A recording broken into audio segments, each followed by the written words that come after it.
I was sleeping. He like grabbed his hand and like did that. Okay. On your thigh or on your thigh. on your general area? Like no, just right there. On your right thigh? Yeah. But his fingers were moving. His thumb was stroking.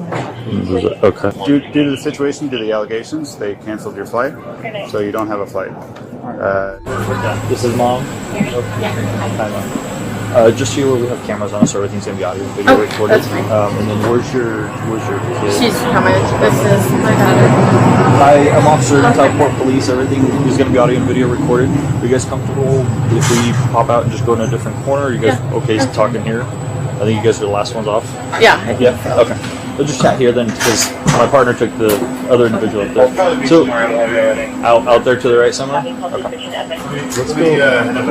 Yeah, just get him somewhere else, and we'll. Do you guys know how long, where this incident occurred approximately? Like how long into the flight? I don't know, an hour. Right. So right after you guys took off, or an hour into the flight, or about an hour into the flight. Yeah. Okay.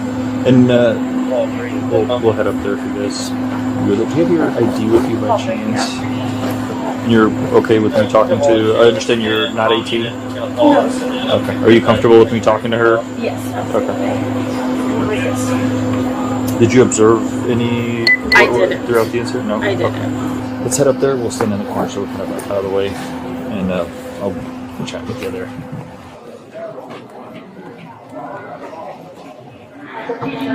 So you're Emily and you're Carrie. So Emily, talk to me about what happened. Obviously, our information is very limited. The kind of teletype stuff that they send is very minimal, and I have lots of questions to ask. So I kind of want to just start with what happened, what you recall, and approximately what time that started. So I know you said it was about an hour into the flight. Yeah. Just shortly after taking off. Mm-hmm. Okay. And what happened? Are you related to him, or? I'll give you guys some time, but I'll be over here. I'll be waiting. Okay, it's your coach. Yeah. Okay. Yeah. All right. I was sleeping, and it looks like he was too. But, he like grabbed his hand and like did that. Okay. On your thigh or on your thigh. on your general area? Like no, just right there. On your right thigh. Yeah. How would you describe that action? Don't know. Did it feel like a rub, a squeeze, like a hit, a slap? I'm sorry. Kind of a rub. Like a rub.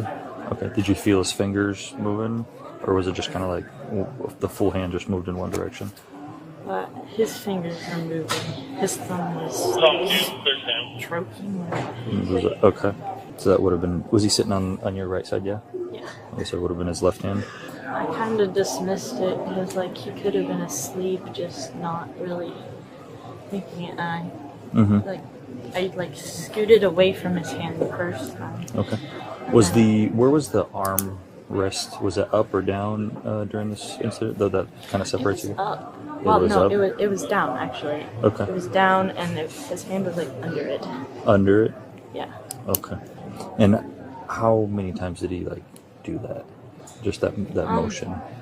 That motion only once, but then Once? he like went to like rest his hand on my leg, like in that area. Okay.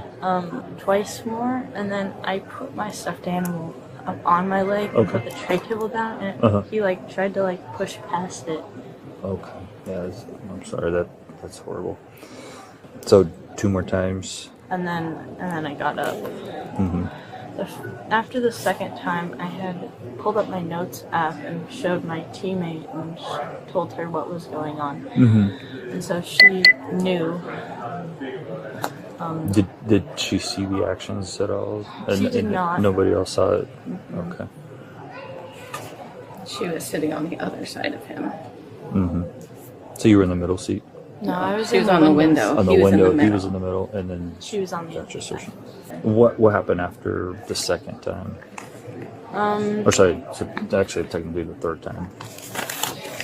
like, I just got really uncomfortable, so I put my stuffed animal up on my leg, and then the tray table down, so it was like squishing him right here. And Lopez and Party, please make your way to S10 then immediately for departure of your I flight. felt Final his boarding hand call kind of from like Rhino Lines trying to 21. like push past it, and so I, right then and there, had my teammate get up, and we moved, and he got out of the way with her.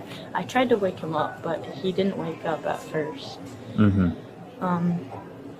And then I went to the back and told the flight attendants. Okay. And did they move you guys after that? Okay. Until the end of the flight? Yeah. And did you have any more contact with him towards the end of the flight? Did he come to you guys at all? No. Did he say anything, apologize, or anything like that? No? Okay. I'm not 100% aware if he knew that he was doing it or not.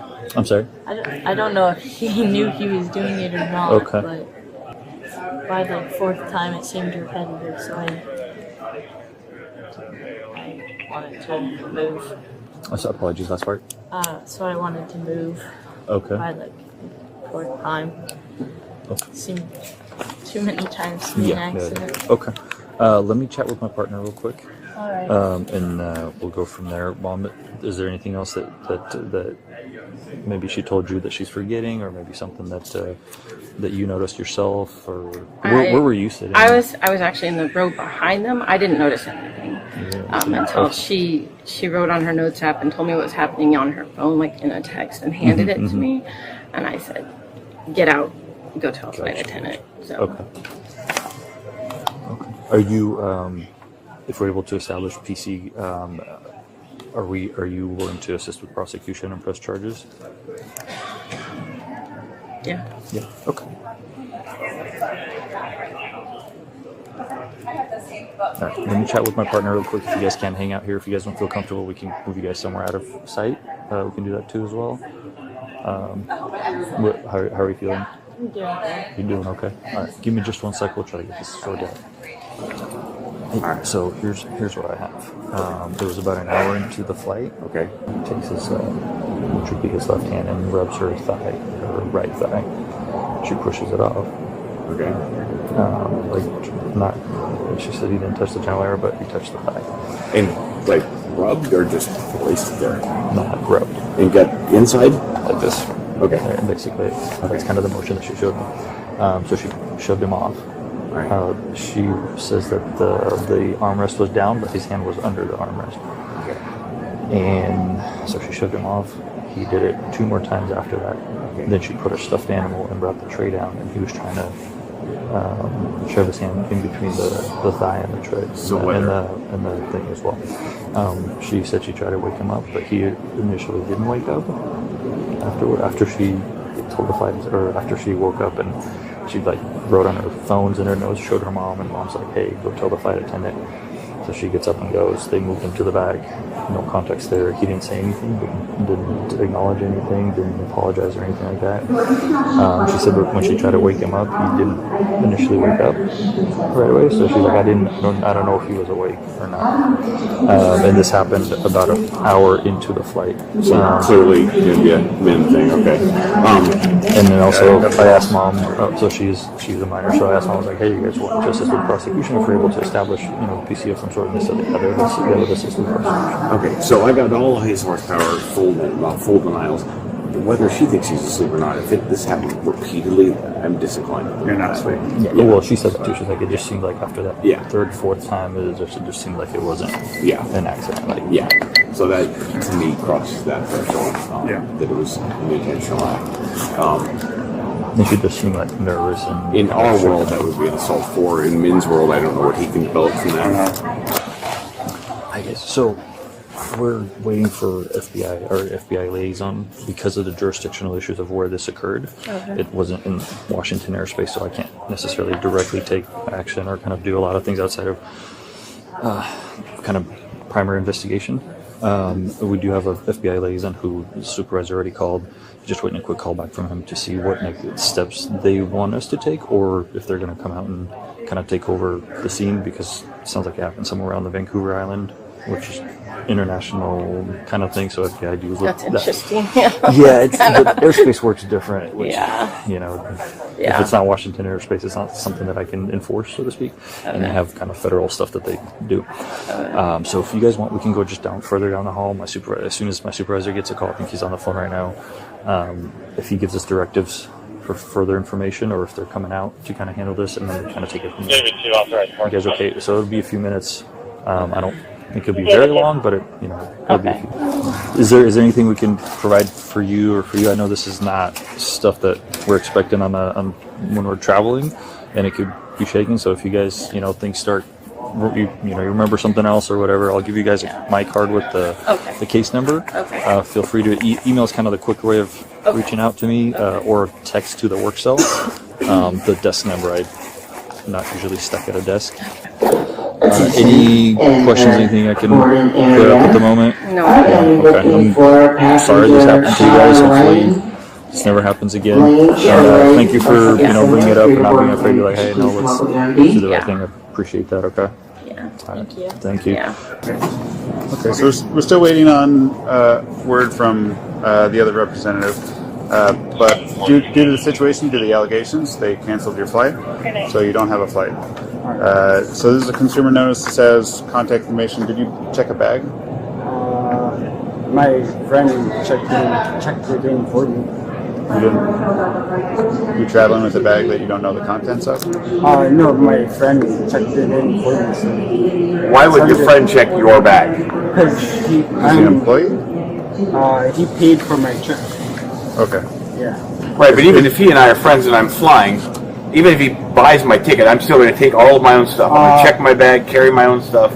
Like, did you pack your bag and then your Yeah, friend I was working? packed. Okay, Yeah. okay, that makes more sense. So your friend's working because it's a non-rev ticket. Yeah. So yeah. So yeah, your ticket's just canceled. Alright. So if you have a bag, so that's gonna continue down to Las Vegas because they don't have time to get it from the bottom of the plane. So here's the number for baggage claim here. If you have any info on your ban that's going to come up, you can contact them because they're going to ban you from Alaska Airlines. So if you'd like to contest that or you have any questions, that's the email to get that. And they'll be contacting you maybe in 5 days. The ban usually takes about 30 days to go through is what they're telling me. But that's for contacting any of those things if you have questions about those. And how long will they be banned? That would be a good question Alaska. for Alaska there. I don't know if that's a 1 year, 5 year, forever, who knows. But it depends. They probably do some sort of investigation. They probably request a copy of the report. Who knows? I don't know what all their steps are. It's a private company, but that email would be the place to get the information on that type of thing. Any questions about that side of it? Okay, so just spoke with the FBI agent. So you're still detained. We're going to walk over to the lobby and hang out there. They're going to respond, and we're going to go from there. When you're in a crowded place, most people rely on social rules to keep things safe. You assume personal space will be respected. You assume if something feels wrong, it must be a misunderstanding. And you assume that if it was intentional, someone would stop once you moved away. This case exists because those assumptions failed.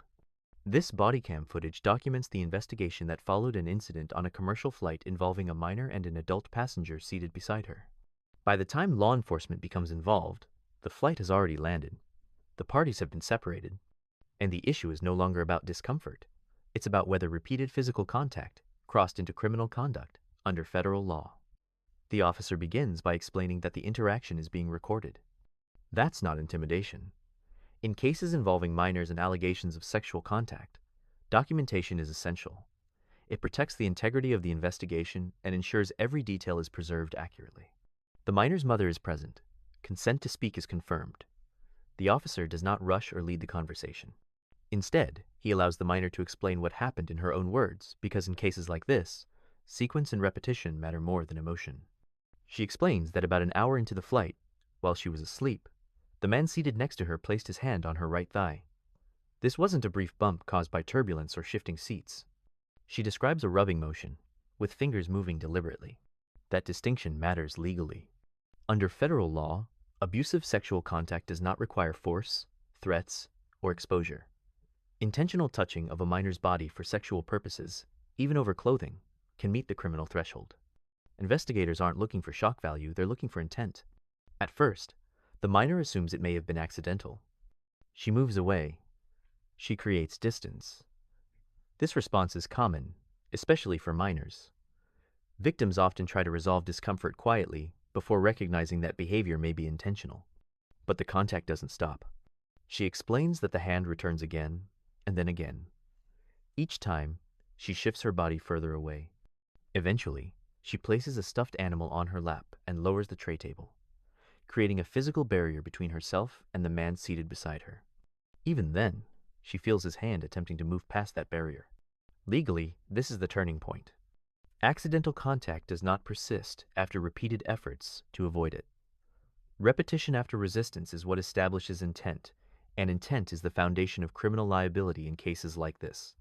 The minor messages her teammate on her phone, describing what's happening. She alerts her mother, and then she does exactly what the law encourages. She reports the behavior to a flight attendant. At that moment, this becomes an official report. Commercial aircraft are federally regulated environments. Allegations of sexual misconduct on a flight, especially involving a minor, fall under federal jurisdiction. That's why the officer explains something many viewers may not realize. Local police do not automatically have arrest authority in this situation. Because the incident occurred mid-flight, potentially over international or Canadian airspace, local officers are responsible for the initial investigation, collecting statements, documenting evidence, and preserving details, but charging decisions belong to federal authorities. That's where the FBI becomes involved. The officer methodically confirms the details. Seating position, timing of each incident, number of times contact occurred, physical movements and attempts to stop it. He asks the minor to demonstrate the motion she felt. She shows a rubbing motion, with fingers moving and the thumb engaged. These details are uncomfortable, but they are legally significant. Sexual contact cases are built on specificity, not assumptions. The mother confirms when she learned about the incident and states she immediately instructed her daughter to report it. When asked whether they are willing to cooperate with prosecution if probable cause is established, the answer is yes. That confirmation matters. Investigators discuss the legal threshold among themselves. They acknowledge uncertainty about whether the suspect may have been asleep at some point, but they also recognize that continued contact after the victim moved away and created barriers undermines any claim of accident. In the officer's assessment, repetition is what transforms suspicion into probable cause. Because of jurisdictional complexity, officers wait for guidance from federal authorities. This isn't hesitation, it's due process. Federal cases move carefully because procedural mistakes can compromise prosecution later. While that process unfolds, consequences begin immediately. The airline cancels the suspect's onward flight. His ticket is voided. His checked baggage continues without him. He is informed that he may be banned from the airline pending investigation. These are administrative actions by a private company, not criminal punishment, but they are serious and immediate. Federal authorities ultimately take control of the case. The final outcome confirms what the initial investigation supported. The suspect is arrested and charged with abusive sexual contact, a federal felony. He faces potential prison time and is scheduled for sentencing in December 2025. This case matters because it shows how these investigations actually work in real life. There is no shouting, no dramatic takedown, no instant conclusions. Instead, there is patience, documentation, and a legal system that moves deliberately, especially when minors are involved. It also reinforces a critical legal reality. Victims do not need to prove intent in the moment. They need to recognize patterns and report behavior that continues after boundaries are clearly set. That's the line the law recognizes. Not apologies, not explanations, not claims of sleep, but repetition after resistance. This case didn't end loudly. It ended carefully. Because when allegations involve minors in federally regulated spaces, the law doesn't rush and it doesn't ignore patterns. That's how justice is supposed to work. This case is a reminder that repeated behavior matters, especially when someone tries to move away and it continues. If this video helped you understand how these cases are evaluated under the law, hit like and subscribe for more clear, real-world breakdowns. Let me know. Where do you think the line was clearly crossed in this case?